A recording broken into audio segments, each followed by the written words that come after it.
안녕하세요. 일상속의 정신과TV 일상정비의 저는 정신건강의학과 전문 이상석, 정신건강의학과 전문의 조현식입니다. 네, 오늘도 일상 속의 고민 두 가지에 대해서 이제 저희가 얘기를 해보려 해요. 그래서 처음 고민은 뭐였었냐면은 그 회사 생활 하다가 너무 무서운 이제 직장 상사분한테 크게 혼난 뒤로 이제 출근하기가 무섭고 그분을 대하는 게 너무 불편하고 두렵다, 이런 질문이었고, 두 번째 질문은 처음에 사회생활을 했을 때 막 사람들한테 상처받은 일이 너무 커서 이제 두 번째로 이제 직장을 구하려고 하는데 자꾸 그 두려운 마음이 앞서서 자꾸 피하게 된다. 그런 질문이어서 두 개가 비슷하잖아요, 어떻게 보면. 두 개가 비슷하죠. 종합을 해보면은 그런 외상적인 경험, 외상적 경험 이후에 불안감이 들고 그런 상황이 반복되는 게 힘들고 그래서 도망치게 되고 회피하게 되는 그러한 경험들로 종합을 해볼 수가 있을 것 같습니다. 어떻게 보면 이게 흔히 언론에서 많이 나오는 PTSD, 우리나라 말로 외상 후 스트레스 장애죠. 그거와 유사한 증상이라고 볼 수가 있겠네요. 그렇죠. 근데 엄밀히 말하면 그 외상 후 스트레스 장애에서 말하는 저희가 그 기준으로 잡는 외상은 정말 좀 심각한 외상이긴 하죠. 그러니까 뭐 눈앞에서 나의 친한 사람이 죽는 걸 직접 목격을 한다든지, 아니면 본인이 정말 죽을 수도 있는 극심한 위기 상황에 놓인 후에 이제 뒤에 벌어지는 감정적인 반응들을 얘기를 하는 건데, 꼭 그 정도 외상이 아니더라도 지금 말씀하신 고민들, 그런 정신적으로 트라우마가 남는 그런 상처를 받고도 비슷한 반응을 보이시는 분들이 많아요. 그렇죠. 이 선생님도 예전에 회진 돌다가 엄청 혼나고 그렇죠. 많이 지금도 힘들어하셨어요. 지금도 무서운데 자꾸 상상되고. 그러니까 그런 식으로 크게 한번 혼쭐이 나게 되면은 뭐 보통 어떤 반응을 보이게 되죠? 가장 흔한 반응으로는 자꾸 그 장면이 생각이 나는 거예요. 물론 그 유사한 장소에 가면 생각이 나는 경우도 있고, 아니면 일상생활 하다가도 문득문득 플래시백처럼 떠오르는 경우가 있어요. 재경험이라고 하고요.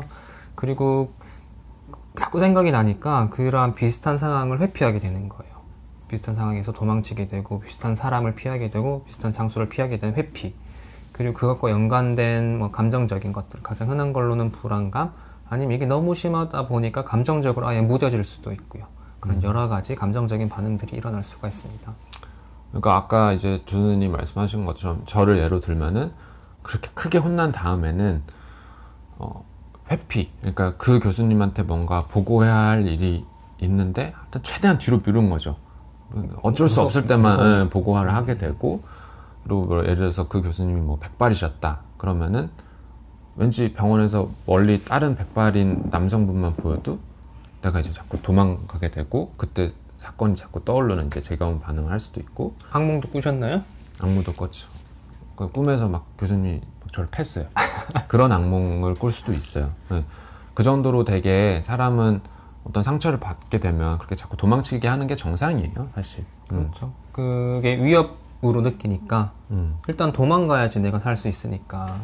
그런데 아까 뭐 질문 경우도 그렇고, 이 사회생활에서 첫 발을 내딛었는데 그렇게 위험한 경험, 위협이 되는 경험을 했다라면 상당히 힘들어요. 다시 도전하는 것 자체도 굉장한 용기가 필요한 거고 엄청 어려운 일임에도 불구하고, 두 분 다 회사 생활을 하시고 계시고 한 분은 계속 면접을 보러 다니시고 하시는 거니까 뭐 지금 하시는 것만으로도 대단히 잘한 일이고 충분히 잘하고 있습니다. 그러니까 두려운데도 불구하고 일단 어찌됐든 이어나간다는 게 그렇죠. 잘하는 거고. 네. 근데 하여튼 질문을 보내실 정도라면은 좀 그래도 많이 신경이 쓰인다는 건데, 저희가 북극곰의 예시를 들 수가 있어요. 그게 뭐냐면은 옛날에 이제 눈이 막 녹아지면서 북극곰들이 살 데가 없어지니까 사람들이 북극곰을 이제 마취총으로 쏴서 딴 곳에 이제 풀어주는 그런 프로젝트를 했었는데, 그게 북극곰 입장에서는 엄청 무서운 일이잖아요. 무섭죠. 그냥 뭐 갑자기 이렇게 헬리콥터로 오는 것도 처음 봤을 텐데 막 자기를 쫓아오고 총 쏘고 도망 다니다가 이제 막다른 곳에서는 총 맞고 기절하고. 만약에 사람한테 그런 일이 일어났다면 뭐 외계인이 와서 막 납치를 해갖고 딴 데 풀어주고 이러면은 깨어났을 때 우리가 흔히 말하는 외상 후 스트레스 장애 이런 걸 보여갖고 막 잘 걷지도 못하고 막 의기소침해져 있을 수 있고. 그런데 북극곰들은 똑같이 잘 살더란 말이죠. 적응을 잘 하고. 그래서 왜 그런가 생각을 해봤는데, 북극곰들이 이제 마취해서 깨어날 때 처음 하는 행동이 발을 엄청 이렇게 휘젓는데요. 도망가는 것처럼 이렇게 하는 거죠. 도망가는 것처럼. 그래서 걔네들은 그런 사건이 일어났을 때 부정적인 경험을 하고 그런 감정을 느꼈을 때 그거를 잠에서 깨자마자 그거를 표출을 하는 거예요. 이렇게 몸을 움직이면서. 그러니까 사람도 그게 중요한 것 같아요. 그런 부정적인 사건이 일어났을 때 나한테 쌓인 감정을 어떤 식으로든 표출을 해야지 마음에 갖고 있고 그렇게 살다 보면은 더 두려워지고 더 도망치고 싶어지는 게 자연의 이치거든요. 부정적인 감정 자체를 그냥 해소하지 않고 마음속에 눌러두면은 이게 점점점 커지더라고요. 눈덩이처럼. 그래서 자꾸 나를 괴롭히게 되고 그러는 경우가 많아서 그러한 감정을 잘 다스려주고 이렇게 해소를 하는 과정이 필요할 것 같아요. 그런데 이게 사실 말이 쉽지. 그렇죠. 그게 사실 제일 어려운 부분이죠. 어떻게 그걸 표출을 할 건가. 왜냐면 뭐 부정적 감정을 표출을 하겠다고 혼났을 때 나도 이제 물건 집어던지고 뭐 나도 쌍욕을 하게 되고 그러면은 표출의 한 방식이긴 하지만 그러면 이제 사회생활을 할 수가 없는 거잖아요. 그렇죠. 이 선생님도 교수님한테 소리를 질렀다면은 지금 여기 없겠죠. 그렇죠. 그래서 근데 그런 부정적인 감정 자체를 적절하게 표출을 하는 게 필요할 것 같아요.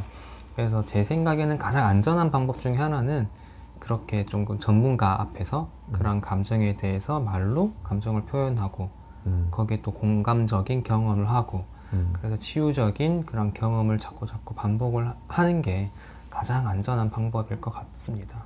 왜냐면 너무 그게 충격이 컸다면 그 떠올리는 것만으로도 되게 힘들 수 있고 그걸 말로 표현하는 것도 되게 힘들 수가 있어요. 아예 그냥 기억에서 지워버리고 싶을 정도로. 근데 그게 사실 지워지는 게 아니고 표출을 못한 상태로 안에 가지고 있는 거기 때문에 이제 말씀하신 대로 좀 상담실이나 안정된 공간에서 안정적인 사람과 함께 말로 푸는 것도 하나의 방법이 될 수도 있고, 만약에 뭐 그럴 수 있는 여력이 안 된다 그러면은, 만약 오늘 내가 혼났다 그러면은 오늘은 막 땀 엄청 뻘뻘 흘릴 때까지 한 바퀴를 돌고 가는 거예요.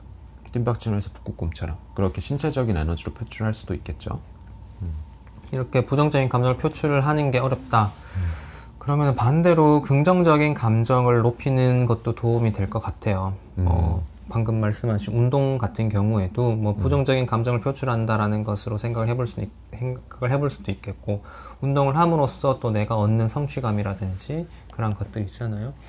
뭐 운동 같은 취미생활뿐만 아니라 뭐 나와 친한 여러 사람들과 그런 관계 속에서 또 치유적인 경험을 해볼 수도 있는 거고, 그러니까 긍정적인 감정을 얻을 수 있는 활동을 최대한 많이 해보시는 것도 도움이 될 것 같습니다.